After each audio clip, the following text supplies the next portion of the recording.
Good morning. Welcome to Monday Morning Coffee and Chat with Hallee Bridgeman. I'm so happy you could join me. I have my cup of coffee, so I hope you have a cup of coffee or tea and you have a few minutes while we chat.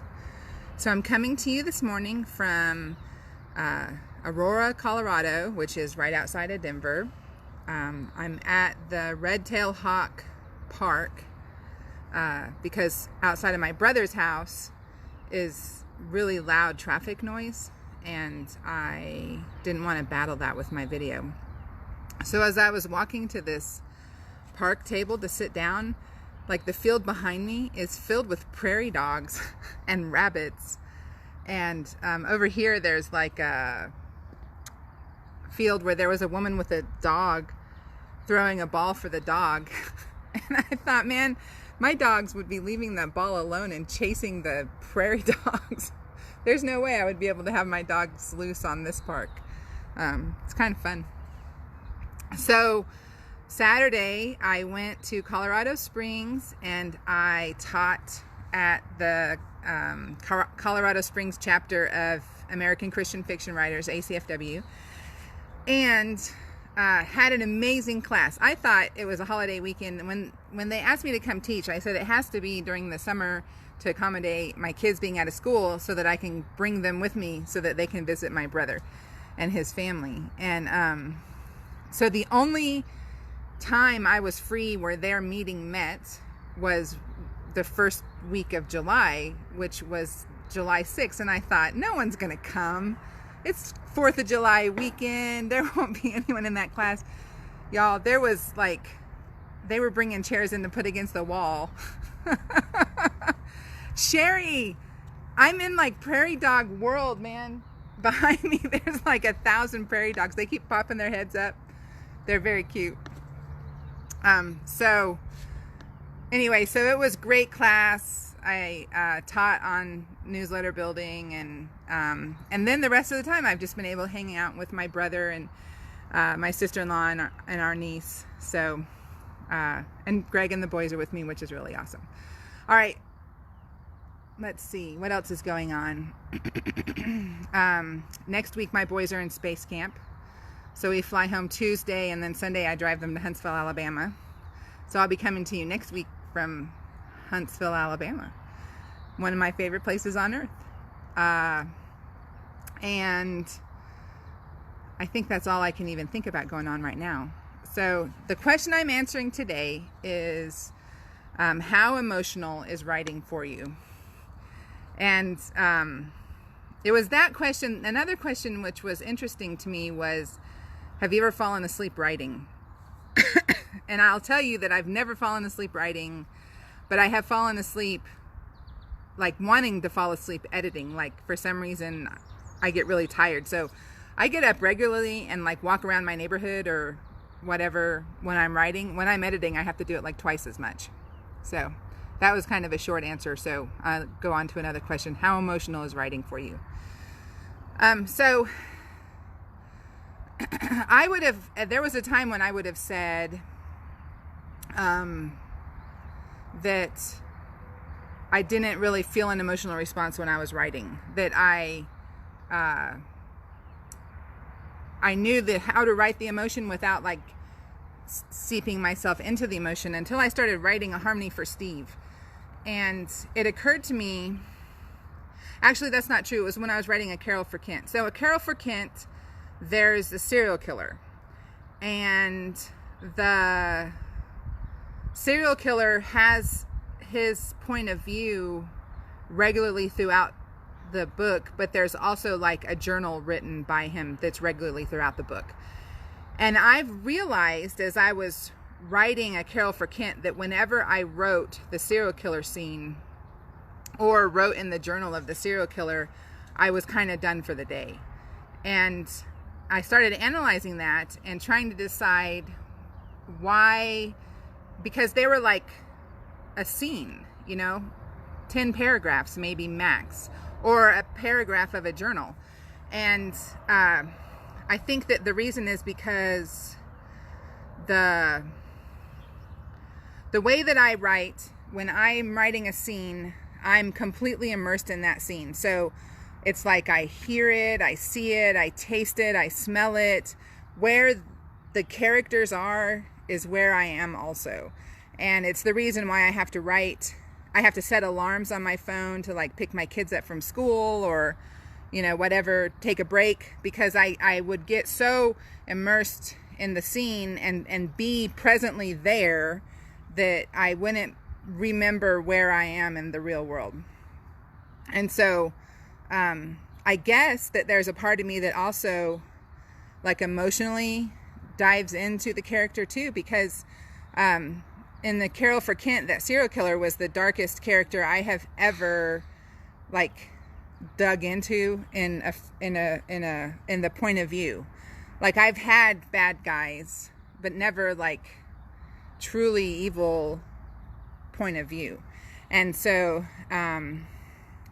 good morning, Amanda. Thank you, Jackie. I appreciate you sharing my books. That's awesome. I'm going to sidebar that and tell you that Goodreads did a survey of where people find their books most often.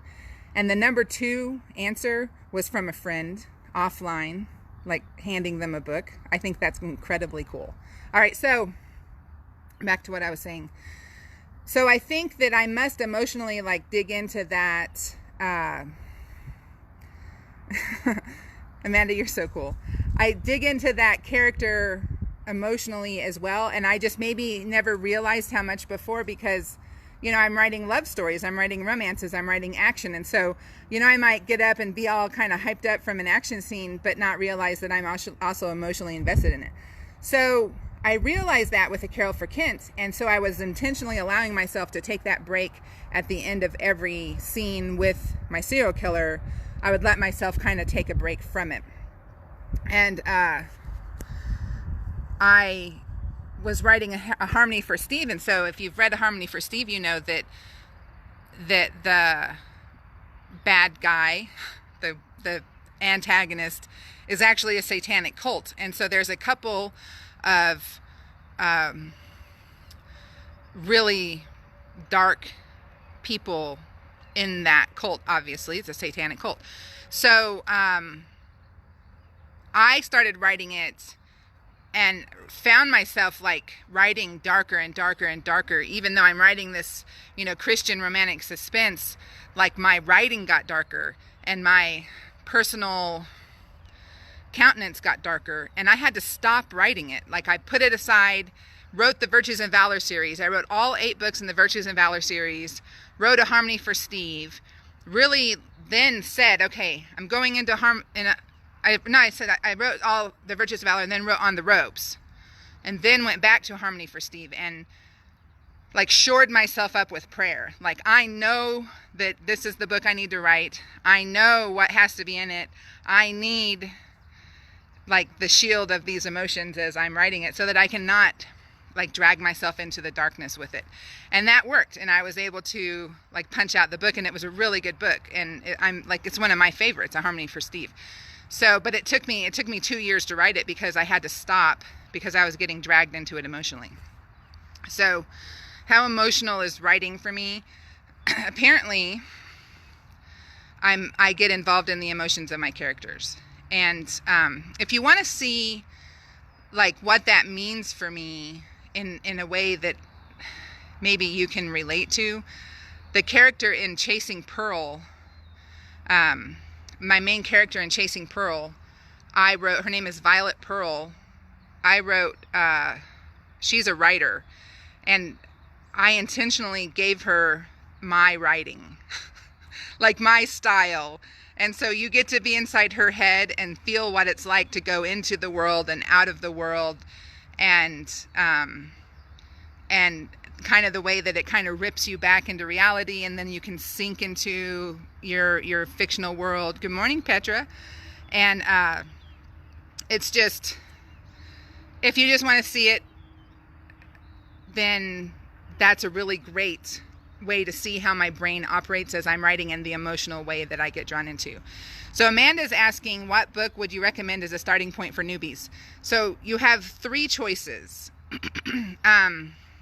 If you just want straight up emotionally driven, character driven Christian romance, then start with Sapphire Eyes.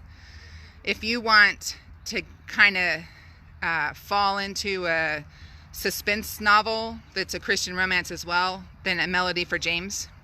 And if you want to go into World War II and get involved in a group of female spies in occupied France, then Temperance's Trial.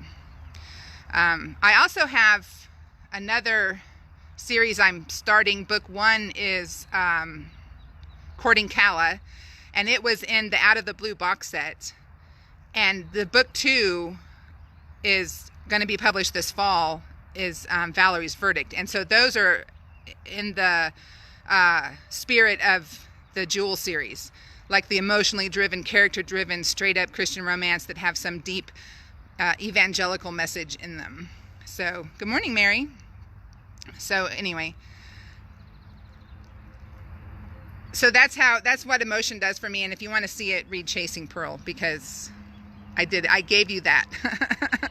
What really happened was I was really behind deadline in that book, and I needed to write it really quick, but I hadn't developed my characters yet. And I'm like, I'm gonna make her an author, and I'm gonna make her like me.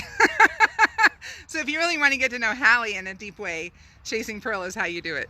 So, all right, I'm going to get back to my family, and we're here for another 2 days, and then we head home tomorrow evening. And next time I see you, I'll be in Huntsville, Alabama, Stacy, and I will talk to y'all later. Have a great day. Thank you for sharing, Amanda. Bye, y'all. God bless you.